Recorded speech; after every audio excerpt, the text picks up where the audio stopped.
a little bit about your platform Sure. and how you ended up here today at Grit Daily House. Sure. So we are a immersive visualization technology company, and what that means is that we are literally taking technology and using it to recreate an experience for people in an environment. So if you were thinking about building a house, for instance, you could physically walk the house before we ever even started. And you're asking, well, isn't that virtual reality? Well, that's one of the things we're doing, but we're actually letting you physically feel the space before it's ever even built. Okay. So is this like smell-o-vision? Like what? Like, give me the because we've all used Matterport, right? We all know what Matterport does, and it gives you a pretty cool representation of what physical space is. What you're talking about is so much further beyond that. Yes. So tell me, how do you differentiate from what Matterport does today, and what are the things that are different about your platform? So Matterport takes you through something that's already been built, and it videos the room and puts it in a 3D model. We're taking what is unbuilt and doing the same thing, only you're physically walking through it and touching it. And so, yeah, go ahead. So much to unpack there. So step one, I'm projecting a future building, right? Step two, I'm experiencing what it will be like in that building physically. Yes. Explain that. So physically in our studio, which we're expanding right now all over North America, but we have a studio right now, our headquarters in Houston, and you are physically able to mock up the walls, the furniture, every feature that you can think of in a house, and it is quickly mocked up within minutes, and then physically able to walk the space, feel the space, touch the space. Okay. And talk about the technology part of this. Like, I understand, like, projecting the... So the projecting's phase one, and then when people want more, that's when we start adding in our augmented reality. And that can be done through we have our own app in the app stores, so you can download that for free. Authenticus AR. Authenticus.ar. Think of Spartacus, but Authenticus. Okay, Authenticus.ar, right? That's right. Authenticus AR, free to download. And what's convenient about that is you can physically walk a house anywhere. Like, we could pull one up right now and walk in it and be in it and looking out the window and seeing everybody. I mean, that's kind of what the AR, that's what augmented does, and a lot of people are very familiar with it. It's not real time, right? It's like a projection. No. Well, I mean, you're using the technology off the phone.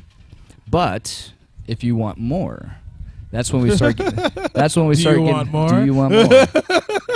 But that's when we get into mixed reality. And so some of the guys out there that understand the virtual reality world, they understand where it's all going with extended reality and all the other scenarios. And so we're using mixed reality headsets. So that's taking virtual reality and overlapping it with real world and seeing them both at the same time. So now it basically looks like a hologram. But you're not just seeing it, you can actually grab it. So just imagine we were standing in this environment and it was all holographically, and then you can grab it and move it. So what is that Star experience? Trek, yes, we're going Star Trek. What are you grabbing, like a representation of the digital... Of the digital theme. Your hand, so essentially how that works is your hand eventually becomes a hologram as well. So when you put your hand into the vision of the glasses, it now becomes a hologram as well. So it allows you to interact with the holograms. Is it attached to your nerve endings, or how do you then feel it? Well, it all depends on which environment you're in. If you're in our studio, then you're actually physically touching stuff. If we're here and I put this on you, then we would just be touching a hologram. So that part you'd have to, touch air, for instance. Wow. Yep. This is where technology is going, honestly. Just thinking about this, but I cannot wait to try it. and we talked about AI, and we actually now have some AI technology ourselves, where we're able to take masking technology. So if you were going to give us a photo of a remodel project, whether it was commercial, remodel, whatever it is, our AI within seconds can read it and then allow you to change every component of that photo. So if you were building a house, for instance, you would be able to change it 1,000 different combinations with real selection. So again, that's one of our other services. Where we're really trying to go with this technology, which is kind of part of the reason why we're here, is healthcare. We're literally taking this a whole nother level into healthcare and recreating mock-up facilities. So is it then I could project what my body would be like as well, and a doctor could virtually like. Actually, that technology exists. They are using that kind of technology now. Yeah, that mixed reality. But specifically, what you're talking about is actually mocking up virtual versions of. I'm in the pre-design stage of any kind of construction. So that's kind of our niche, is that design stage. And so hospitals, for instance, take about 5 to 6 years to design, and they go through a lot of steps to go through that. What we're doing, we're actually even getting away from projecting. We're actually using all LED. So just imagine everything mocked up in a TV setting, and we're able to recreate everything in live time and then modify things in live time. So that's kind of one of our softwares that we developed as well. Is that something proprietary to Yes. you guys? Okay. Yeah, we have a couple IPs out there, and we're franchising. So now we are branching out all over North America. So that's kind of why I'm here. We're trying to get a location going here in Austin as well. And where other locations do you currently have? So we're getting ready to do our first in Mexico, which will be Monterrey. We got 2 locations in California, San Diego, and just a little south of LA. We got actually near Philadelphia, believe it or not. Go Eagles. Go Eagles. And then we got Jacksonville, Chicago, and Cleveland, actually, which I don't know what part of Ohio you grew up. I guess you grew up in Pennsylvania. Yeah. Oh, you did? Okay. Yeah. Okay. But I'm originally from Cleveland Somerset. is amazing. Cleveland Clinic is a huge healthcare hub for sure. Yeah. Yeah, definitely. So, anyways. And so tell us about the stage of your company. It sounds like you guys are pretty well along the way. You have multiple locations. You have IP. I assume you're probably raising money, but tell us a little about the state of the company. Yeah, we're a couple years in, right? So we've already got it off the ground, and we're starting to roll. We are potentially looking for some seed money to take the healthcare aspect to the next level, because the technology's changing there, right? So we're going from projecting to LED kind of technology, and that's triple the cost. So anyways, we're gonna start putting up mock-up facilities for the healthcare. So that's the part where we're getting ready to start raising capital for. So talk about a little bit about that transition that you just described, going from 3D to projecting an LED. Sure. Drill down on that.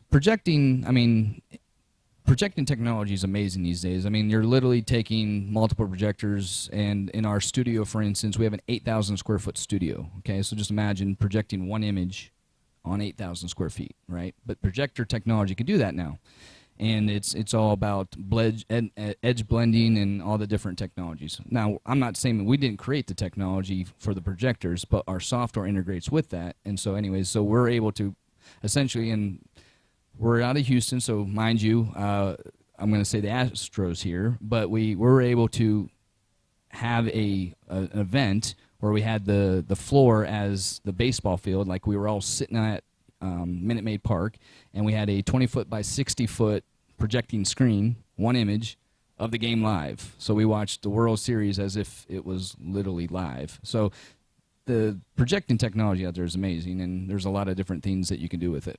And then the value add that's proprietary. I don't know how much you want to talk about that, but... Well, I mean, yeah, there's a couple things we're currently working on with immersive 3D interactions, but that's I'll just leave it at that because that's kind of in the works.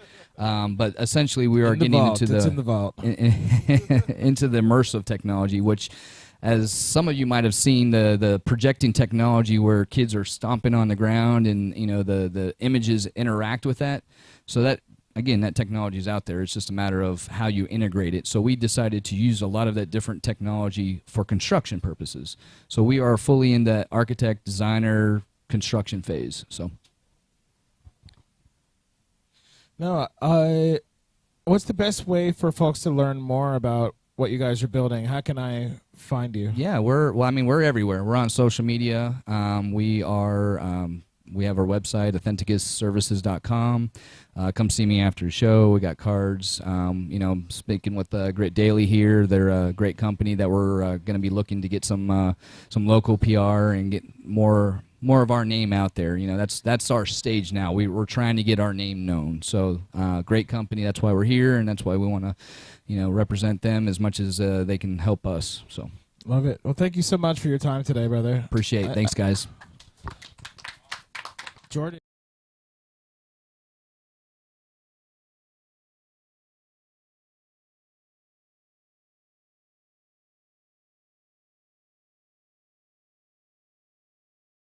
All right, everybody, who wants to hear from some of the Southwest? Awesome. So let's bring up our judges. So our sharks are here. So come on up. Come on, ladies. Come on, gentlemen.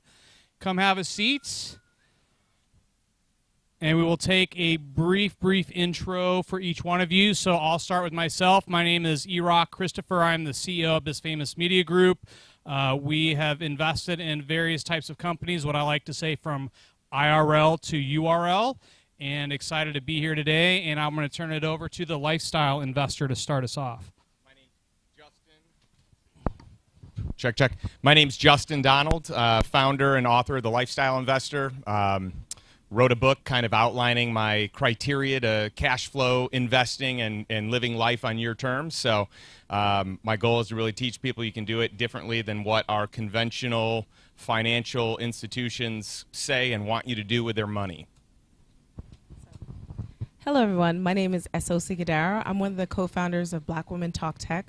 We are the largest network of Black women tech or scalable business owners. We've been around for 7 years. Our mission is to help Black women build the next billion-dollar tech or scalable business. Thank you. Hi, everyone. I'm Kelsey Ina, and I work for HubSpot. I lead our HubSpot for Startups program. And as part of that program, we offer up to 90% off for founders that are trying to scale on HubSpot. If you don't know what HubSpot is, free CRM, sales, marketing, service hub. So if you kind of take the core parts of like Salesforce, Calendly, Marketo, Zendesk, Hootsuite, MailChimp, you roll them into one and add a few things, that's us. And we do it at 90% off. So not a bad pitch. Also, we are throwing a huge Unicorn Oasis party tomorrow, and this crowd is invited. So if you're looking to network with other startups, if you're looking to network with venture, and you want some kind of a glittery unicorn disco, if that's your vibe, then come talk to me after, and I can give you the RSVP. Thank you so much. Awesome. So we're excited to bring up our first competitor. So Tim, come on up and share with us. And the way it's going to work, 5 minutes to pitch, 5 minutes of questions. Come stand up on stage and rock the mic. All right. Thank you very much. I'm Tim Flatt. The name of the company is Real Time Network. And today I want to talk to you about a new technology that came out, or that we're bringing out, called Real Time Voice Analyzer. And Real Time Voice Analyzer is it's a technology that uses voice biomarkers and AI to detect respiratory illness, including COVID-19. One of the great things about it is it always detects the most recent variants as well, because it's AI and it's voice. They can constantly be updating it. So in 2014, Dr. Rita Singh and her team began to develop this concept of coming up with a way to detect respiratory illness. And they began and worked for about 8 years, about 6 years and it was going along pretty steady, but not that fast. They had teams. Their teams are from MIT, Yale Medical School, and Carnegie Mellon. And when COVID hit, they saw the need, and so they immediately opened up a couple of health clinics, or connected with some health clinics in the Philippines, India, and some other places where they're able to have people come in, take the screening device, and then they would take a PCR test, and they would be able to evaluate it and really hone the device. So where we are right now is we're launching the product next month, and what we have from we've eliminated so many of the problems that you have with getting testing out there and getting things in place for testing. So where we stand today is this here. If you take the test, you're going to get one of three results. You're going to get a green that says you have no respiratory illness. You're going to get a red that says you have COVID-19, or you're going to get a yellow that says you have a non-COVID-19 respiratory illness. Now, that's pretty exciting, but it's even better because by flu season this year, we're going to have shades of yellow. And you're going to be able to know that you have influenza A or influenza B. And as time goes on, pneumonia will be detected along with things like asthma bronchitis, even early onset of lung cancer, as well as ALS. And so anytime a respiratory illness will be able to be detected by this. And so we're working with them. My company is called Real Time Network, and we have an exclusive agreement to work and for the next 10 years to be the marketing arm for this company. Now, one of the great things about this here is that if you think about the fact that there's 152 developing countries with something like 6.2 billion people that don't have access to this type of screening, and our goal is to be able to reach out. There's 6.92 billion people with cell phones. If they have a cell phone, they'll be able to take this test. And it's going to be affordable. If you can afford a cell phone, you can afford to take the test. And so you get rid of all the kinds of things like looking for a test, a test that expires, a test that doesn't detect for the latest variant, to a test that you have to take and shove something up your nose that's very uncomfortable to take it. And we have a test that now has over almost 95% accuracy, which is better than any of the screening devices that are out there and way higher than rapid test. And so our plan is to begin marketing in the U.S. in April, and then in July expand it to the rest of the world.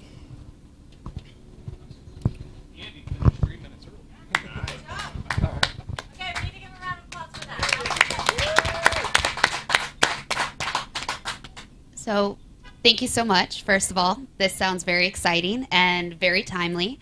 So you said that this is through AI, right? And voice recognition? And the cloud, yeah, iCloud, you're right. So one of my curiosities, so when I'm thinking about your target market and you're looking at people that don't necessarily always have access to regular healthcare, that is oftentimes, I'm assuming, a pretty diverse crowd of people. And when I think about AI, oftentimes, and especially voice recognition, oftentimes it over-indexes for male voices and for white voices. So one of the things that I'm curious about is how you think about having a very diverse group of people that you're testing this on to make sure that it's really accurate in the markets that you're going to go into. So they've done a lot of developing countries with the clinics, okay, and so it's a very even balanced of male and female. And the test itself is language agnostic, as it's basically on vowels, and it's basically repeat the vowels, and the testing has been very good. And so I hope that answers that question. But I would say from a market standpoint, what you're saying there is that, think about the two different ways you can do it. First of all, in the U.S., how much of an advantage is it for, how many times you thought, I wonder if this is COVID or if it's just the flu or if it's just a cough. And so for a few bucks, you can take the test and find out whether you should even go into the doctors or not. And then on the other side of it, we start to get into, say, a health clinic in Africa where it's so, where do you start, right? If the clinic can take and give the test when people come in, or the screening when people come in, and know where to begin looking for tests. So it can save so much money in healthcare and also can direct people in so many ways. So tell me a little bit more about your competitive edge and your competitors in the marketplace. There are quite a few people that I heard doing something, but it may not be voice, but something similar. So tell me a little bit about that. Yeah, it's not going to be a non-competitive market. Tests that you see right now are really come out of India, and they don't really have the design, the testing behind them to prove it. And so I think that's a big piece of it. But the voice is going to be, if you're talking about respiratory illness, it is going to be voice. And that's just the only way I think that it's going to be effective. And so we have some proprietary stuff. We have some patents on some of the things they're doing. And again, I'm not the technology part of it. We are connected with, so I can't talk in too much detail just because I don't have, but hope that helps. Okay. Very interesting. From the standpoint of privacy and making sure that data is protected. Right now, there's this big data grab. Everyone wants to aggregate. People want to, companies want to take it, sell it. What is the privacy policy? And obviously, there's some HIPAA things, but yeah, I'm curious from a private standpoint, what that looks like. It's fully HIPAA compliant. They're actually using we're using a platform for the data that is used for 480 projects right now, and it is patented, and it's again 100% HIPAA compliant. You mentioned that you have the licensing rights. Is that exclusive to the United States? Is it North America? Is it a global exclusivity? Yeah, What's your market share? It's exclusive worldwide marketing rights, and it's a 10-year agreement. Okay, excellent. Awesome. So anybody want to ask any additional questions? Awesome. I think we're good. Awesome. Right, thank you, thank Tim. All right, Dr. Chance, you are up, my friend.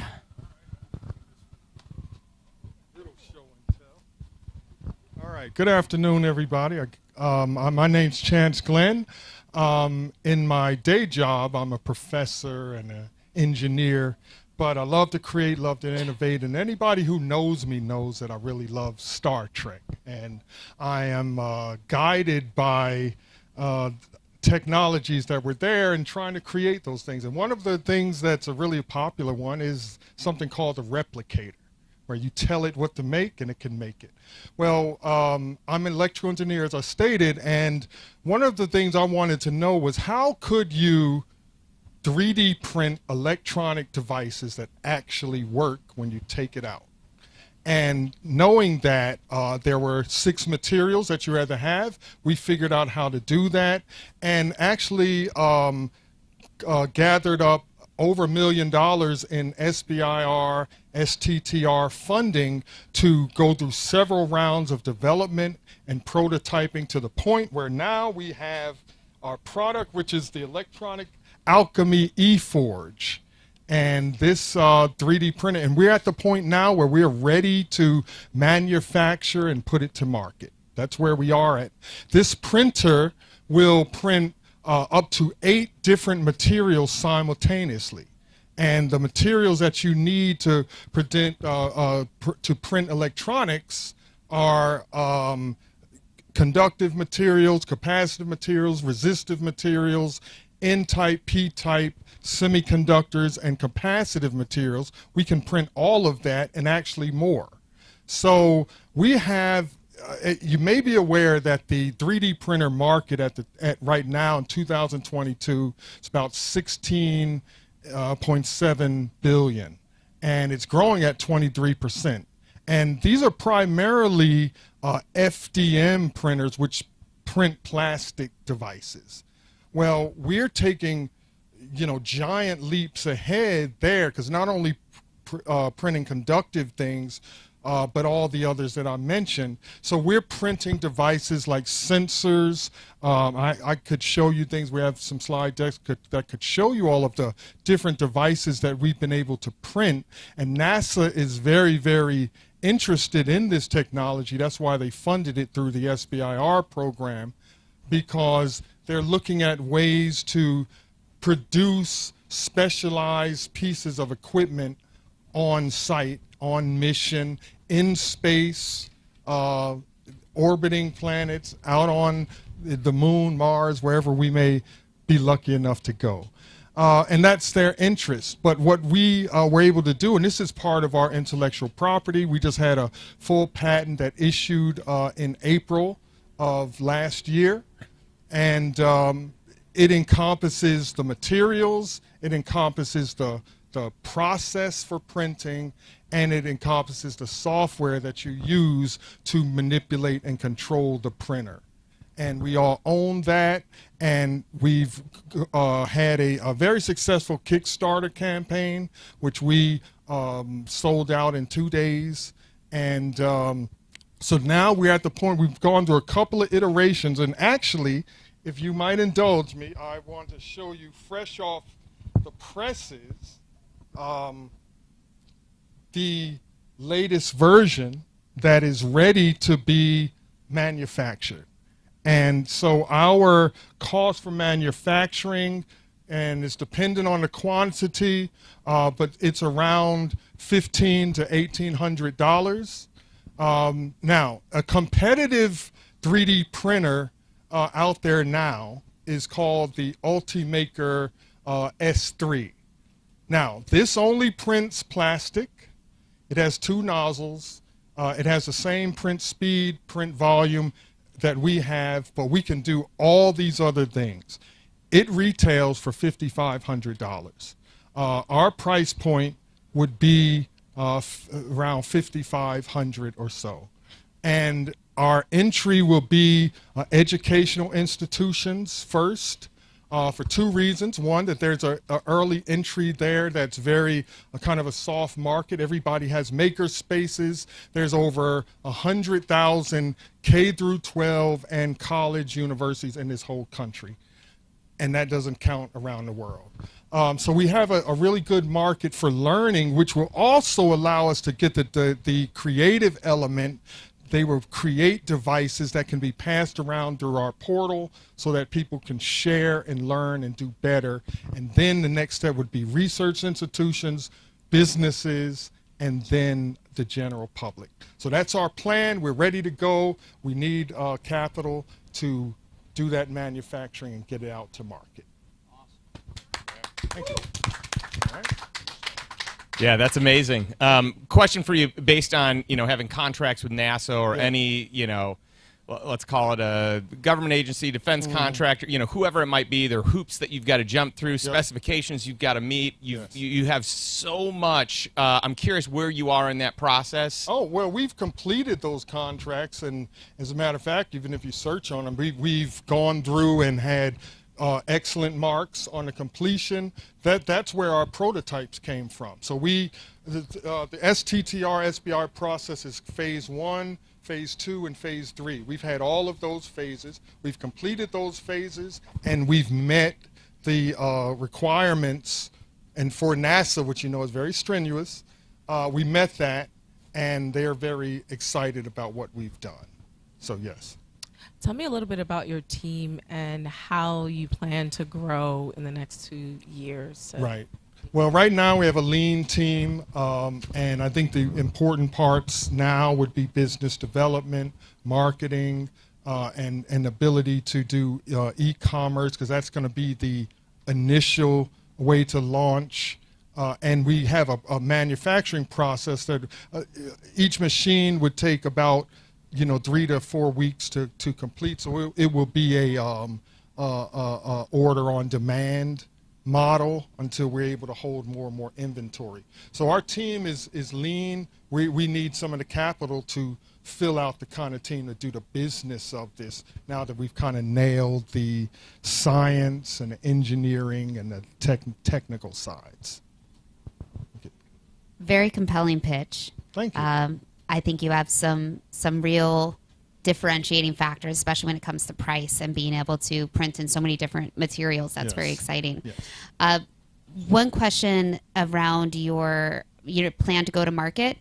If you're looking at NASA and you're looking at research institutions, I'm curious why, if there's a thought of going the governmental route and seeing what the applicability and market is there. Oh, no, you're absolutely right. That's like stage 2, really, because when I say the research institutions, I'm thinking about government labs, procurement. One of the people on our team, a young lady who's really well versed in government contracting, was the one who allowed us to actually win those contracts by setting us up. There were several steps we had to take just to compete.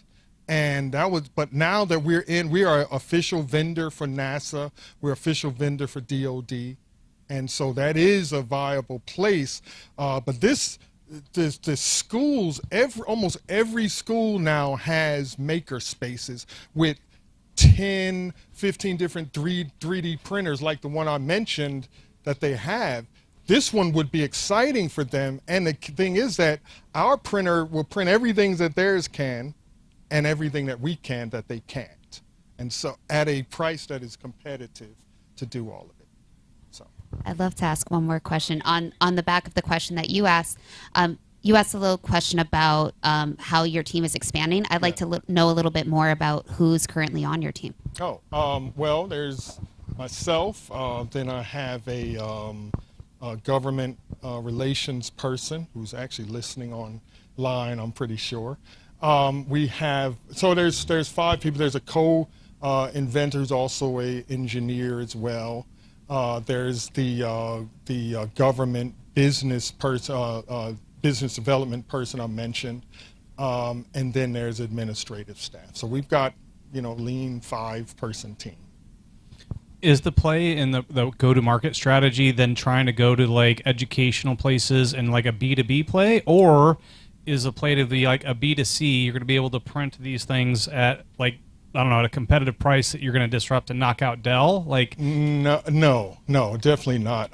It is the first that you mentioned, to place these devices, as well as all the knowledge and the education that comes behind it, in these schools, and create a culture of people who are doing this and using this and coming up with ways to manufacture, while we're improving our processes, improving our creating new materials that we can add to this, kind of materials that you excite and they light up. So now you can create these really cool and interesting devices. All of that will be happening as we go to more and more sophisticated more and more sophisticated customers. That's how we're going to develop. But now there's a licensing play, right? I mean, we own the IP, we own the materials. There's a licensing play, there's an acquisition play. There's a few different ways we could exit. Awesome. Thank you very much, Dr. Chance. Appreciate you. Great job. Thank you for letting me be here. All right, next up, we have Nate, local Austin native. Hey, what's up, guys? Thanks so much. Great to be here. So my name's Nate. I am the co-founder of Schmoody. We are the first mental health app that's actually fun to use. So I met my co-founder, Mike, in the early part of the pandemic at a 12-step recovery meeting in Brooklyn, New York. So Mike and I are both long-term sober, and we bonded over our shared desire to bring the same tools that have worked for us in our mental health journeys, so that includes struggles with depression and anxiety, to potentially millions of other people, because there's tools that have worked for us, and our lives have changed dramatically. And we know what it feels like to be stuck in bed with the feeling that nothing will ever change and this feeling will never go away. Turns out that feeling is lying to you, but a lot of people don't have the tools to help them with that process. Now, Mike at that time was working for Xero, the accounting software company, and I was working at Goldman Sachs, and he showed me this early version of Schmoody, the app, and it was beautiful to look at. I was blown away. It was super simple in terms of the UX, and the thing that impressed me the most was that it was actually fun. It was actually funny. There were jokes in there. I know from my own experience in recovery that humor is actually a powerful transformative force. It actually has a psychological impact, changes your perspective, it helps you form authentic connections with other people. So I was blown away. Now, most companies think that a mental health app needs to feel clinical and science-y to be effective, but the opposite is true. And we've now proven that thesis. We now have over 6,000 paying subscribers and an annualized run rate of $1 million, and that's ramping up fast. So basically, there is a mental health crisis underway. Everybody knows that. Some people don't realize just how hard the younger generation is being hit. 58% of Gen Z now report feeling symptoms of depression, which is really just out of control. The reality is everybody knows someone who's struggled with mental health. Each of you, I'm sure, knows someone who's struggled or is struggling. It could be a friend, it could be a family member, it could be you. For so many of us, it's a reality these days. But the fact is that there's tools that can help people, but if you don't pick up and use the tools, nothing changes, right? So we're building a solution that's not just fun to use, but it's insanely easy to use so that people actually pick up the tools, actually use the tools, and actually feel better. And guess what? People are willing to pay for what makes them feel better. So, we use persuasive design, we use gamification, we build an insanely fun brand to create a solution that's radically different than any of the other self-guided apps that are in the space. We're a self-guided app. We're not a teletherapy app. Those can be great, but there's many hours in the week when you're not in therapy. And we're not a meditation and sleep app. Calm and Headspace are cool, but meditation is not the whole equation when it comes to mental health. So we create customized action plans for people every day, depending on how you're feeling. If you're really struggling, it might just be brush your teeth and watch your favorite TV show. If you're not struggling so much, it might be take a walk around the block, do this breathing exercise, and call someone you love. These might sound simple, but there's actually science. It's called behavioral activation. But basically, taking those simple actions dramatically changes how you feel. And so Schmoody users who complete our in-app action plans report feeling 42% better on average. So that's a big deal. So young people benefit from it the most. Part of that is because young people are struggling the most. It's also because they really resonate with our irreverent approach and our authentic voice. Everything in the app is written by people that have been there before. Young people have very good BS detectors, right? If something feels corporate and clinical, they're like, no, thank you. All right? And they identify with the fun approach. So we're reaching those young people on social media. We're meeting them where they're at. A lot of people are looking for something that's an antidote to toxic social media. Social media is part of the problem. So we use organic, we use paid ads, and we use influencers. And now, through a lot of iterating of product, we got our conversion rate to paying customers from free installs from 0.5% to over 9%. By the fall of last year, we hired an amazing marketing team who's done this before. And we've now grown incredibly fast. We had 35,000 in revenue in January. That was an all-time high. 80,000 in February, so we more than doubled it. And now we're going to more than double it. We're on pace to hit that number in March. So we're growing incredibly fast, and there's a huge demand, and we're having this real positive impact in people's lives. We're currently fundraising. We're raising kind of a second part of the seed. It's really just a bridge to the Series A. By this fall, we can be at 50,000 paying customers. That's $2 million in ARR. We can be at 50 million in ARR in 5 years and 100 million in 10 years. We're building a brand, a platform, and a community that will be on the phone of every member of Gen Z in 10 years, the same way that Instagram is on the phone of every millennial now.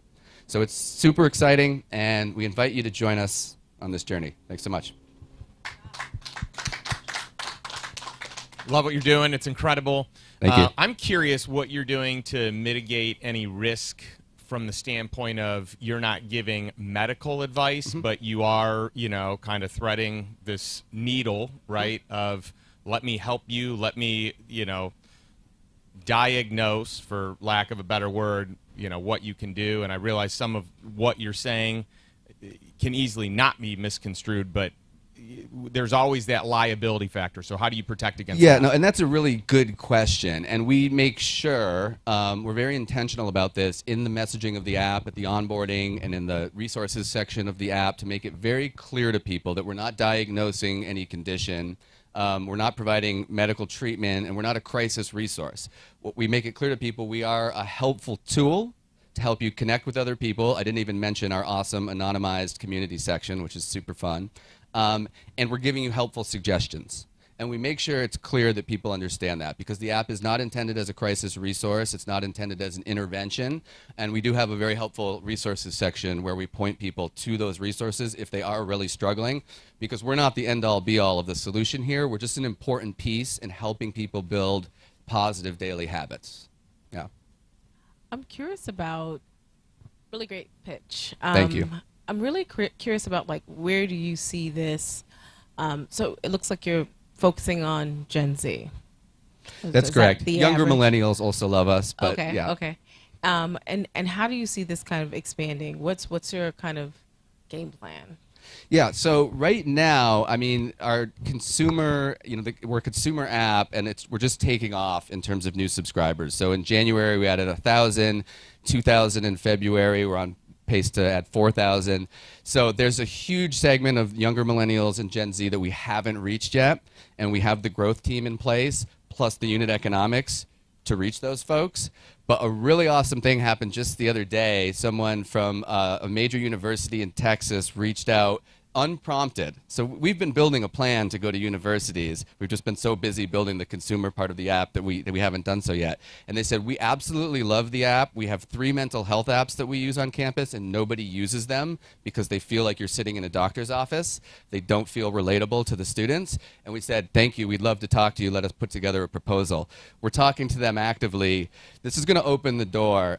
There's also opportunities to go to corporate HR, of course. Once we've built a product that actually impacts the end user. There are mental health apps that are sold to corporate HR that, frankly, pardon my French, they kind of suck. And it's because they just built it and started selling it. So there's a lot of B2B opportunities on the horizon. Thanks. Thank you for your pitch. You clearly are working on a really important problem, especially since the pandemic has really affected people's mental health. You spoke in your pitch a little bit about how you differentiate yourself from other mental health type apps, and it's becoming a very crowded marketplace because the need is high. There's a large market for it.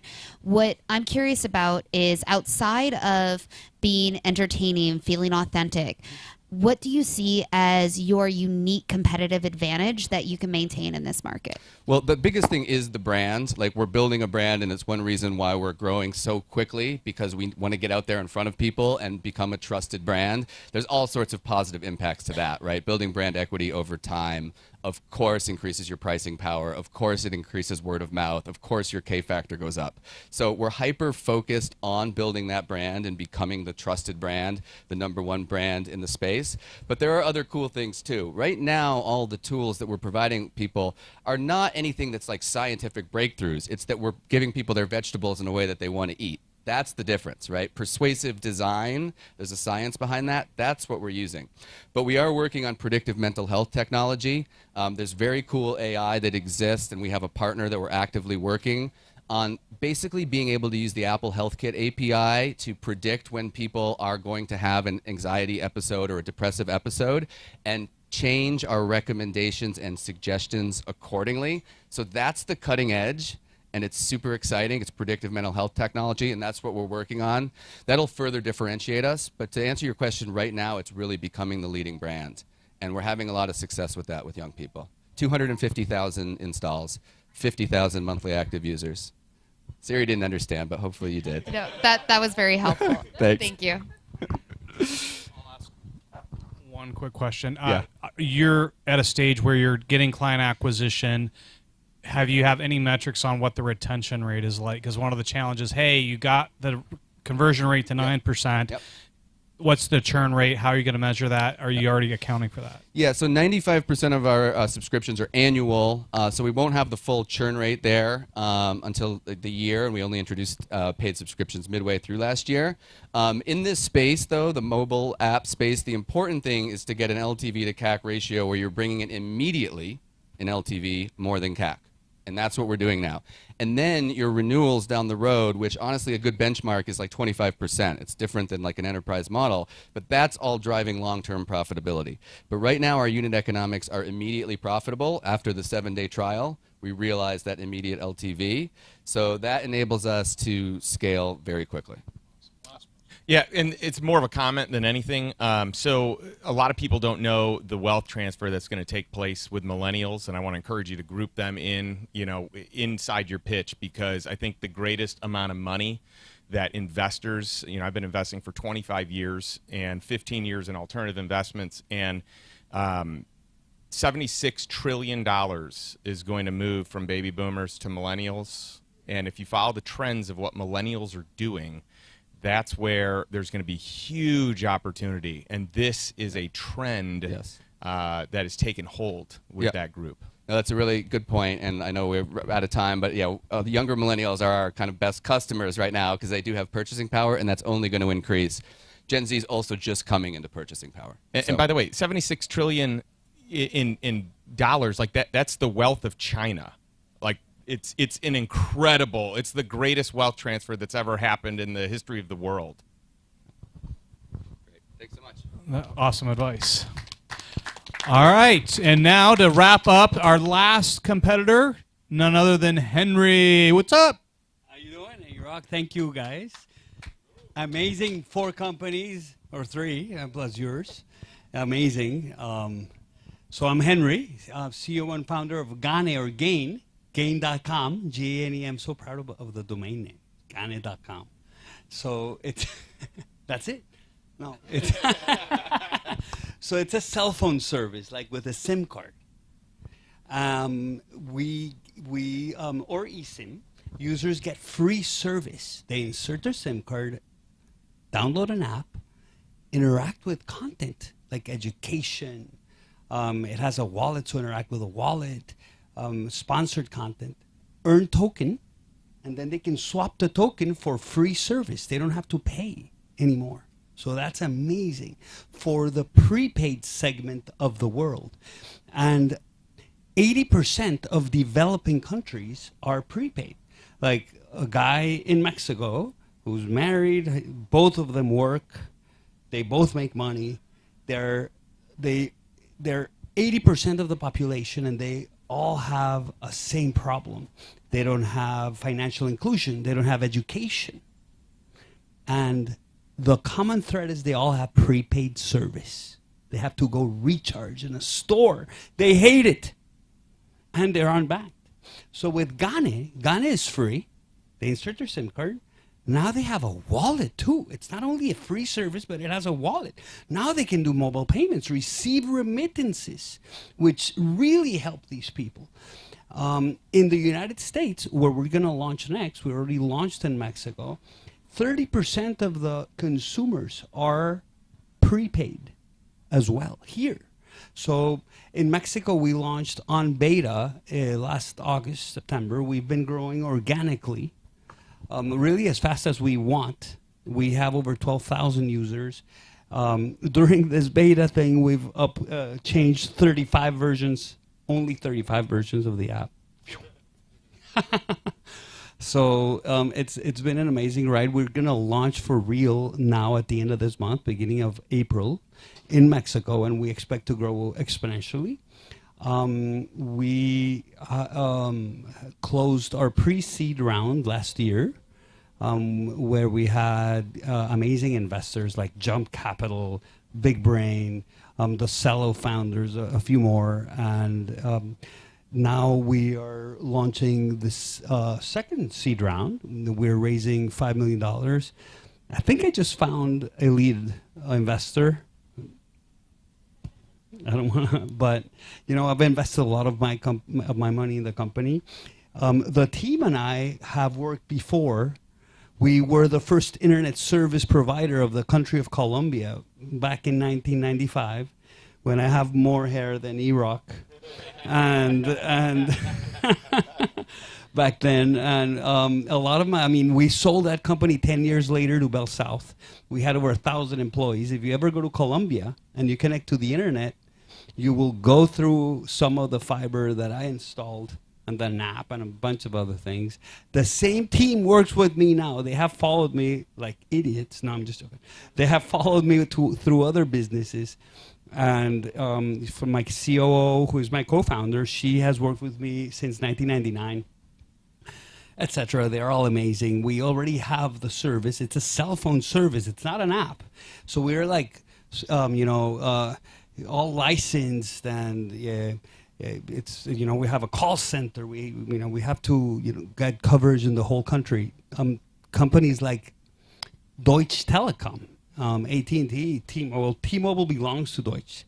Our Vodafone, they are all very interested in us because, prepaid is a problem. It was a solution to not being able to sell postpaid to the people, but it became a problem not only for the companies that sell it, because it's they have to charge $1. But for the users, it's so expensive. You have to go to a store. Now with the free service, it's amazing. You couldn't do Gane just a few years ago. People didn't have smartphones. We've had the first BlackBerry. They didn't. The cost of us doing business has dropped down such that with 1 minute a day, they can earn $1 gig a month for free. So on the ride to the store, instead of going to the store to buy, they can just, get free service. And, it's a game changer. My intention at this time with my team is to bring education through the phone. This is all gamified. The more they learn, the more they earn. To bring financial inclusion. These people don't have a wallet. This is their first wallet. When they get it, it's like they don't know. It's like it's free service, but it has a wallet. It's like a Trojan horse kind of thing. And then thirdly, connectivity. So bringing connectivity, financial inclusion, and education to the people who need it most really is going to bring them up. And that's our intention right now with Gane. And, I hope to see you really soon when we are scaled in other countries. Thank you very much.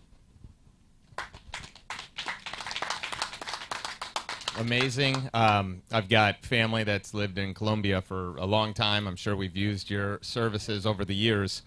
My question is, and I've got a lot of questions. Unfortunately, we don't have time for them all, but just a quick question on target market. You're moving north from Mexico to 30% versus going south where you're likely going to have 80, That's an amazing 90%. question. Why do I go to the U.S. when I can go to Colombia next? So Colombia, for example, so Mexico after Brazil. Let's say Brazil, it's its own continent, but Mexico has 135 million people, of which close to 100 are prepaid. Colombia has around 50 million people, close to 35 million are prepaid. United States has 320 million, 80 million are prepaid. 80 million. There's a lot of people here in our own town that are prepaid. So not only that, the remittances corridor between the United States and Mexico is $40 billion, and they get raped by Western Unions and all of those. So with Gane, we have both sides of the wallet. And, you know, the people who send or receive remittances usually have a prepaid phone. They go to the cash checking thing and then get raped again when they send. With this, they just go click, click, click, click. And that's why the United States. Really, really interesting business. Thank you. So, two questions. One question is, how are you making it free for the main user? Why are they able to get free service after using it? Second question is, when you think about building this, what is the kind of long-term plan in terms of all developing nations who have this problem? Like, just like 100% of everything. Like, it's just so many places that you can go with this. So the first question is easy. Everybody wants to reach this population. It's 80%. Like, people have to understand, you make more money selling beer to them or selling motorcycles to them than selling BMWs to the rich people of those countries. So advertisers really want to get to them. So advertising. The second, in that same media, the governments would love to interact with them, not just put billboards and radio. And then there's ONGs, like women that need to, you know, so Gane is, you can just choose this, you know, sex by location, by age, by preference, so people can reach. So that's one of the ways we bring revenues. The second way is the wallet itself brings fees, a lot less in Western Union. It's not 10%, it's 3%, it's 4%, etc. And then there's the third revenue stream, which is premium services that consumers pay directly. Insurances that they don't have, English language, and a lot of partners go through there. We are a customer acquisition tool for many other customers, so we get a fee. So that is how we make money. And then the answer to your question is, we built Gane from the start so we could copy paste it. We have all the APIs connecting to the most to carriers, so we can. We're already testing with T-Mobile to launch here in the U.S. So the idea is to copy paste and go everywhere with it, and it's a beautiful thing because the intention is to actually raise the quality of living of the people. Quick question: what's your go-to-market strategy? We launched in August, September last year. I say launch because we went to this little town called Puerto Venturas in Mexico, and we went to a few stores and say, hey, how about we take a video of your thing and advertise for free? What? Yeah, sure. So we did, and then we put a little sign and a desk in the center square. There's 20,000 people live in this little town. And, hey, it's free service. Free? Nah. Yeah, look, free. Okay. So that's all we did. And now they're calling us from all over the country just from that little seed. Because it's free. And we're going to launch for it, like, with real advertising and grow, like, for real. But, yeah, our go-to-market strategy is they hate their current situation. Awesome. So thank you so much, Henry. Great job. Thank you. Thank you. Thank you so much. So that's going to end our HubSpot pitch competition here at Grit Daily 2023. We're so grateful for HubSpot's participation. I want to thank all the sharks. Dun, dun, dun, dun, dun, dun. For participating today. And what we're going to do is confer a little bit, and then we will come back and announce who the winner is. So thank you for participating.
All right, so I want to say thank you to Austin Pro Video for being here today and putting together an amazing AV experience here at Grit Daily.